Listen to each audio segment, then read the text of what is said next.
लक्षित गरेर राष्ट्रिय परीक्षा बोर्डले नमुना प्रश्नपत्रहरू सार्वजनिक गरेको छ, जसका लागि हामीले गुगल क्रोममा गएर ibs.neb.gov.np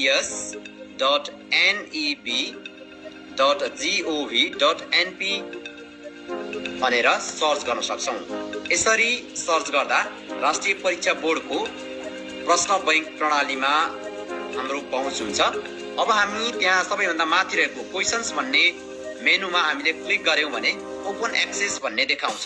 यसमा हामी ओपन एक्सेसमा गएर क्लिक गर्दा यहाँ तीनवटा विषय इंग्लिश, म्याथमेटिक्स र साइन्स एन्ड टेक्नोलोजीको चाहिँ नमुना प्रश्नहरू राखिएको छ।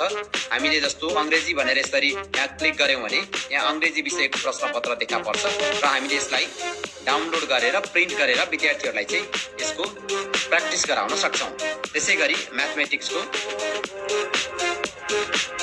प्रश्नपत्र यसरी राखिएको छ। यसलाई पनि हामीले डाउनलोड गरेर यहाँ डाउनलोड गर्न सक्छौं र प्रिन्ट गरेर चाहिँ हामीले विद्यार्थीहरूलाई प्र्याक्टिस गराउन सक्छौं।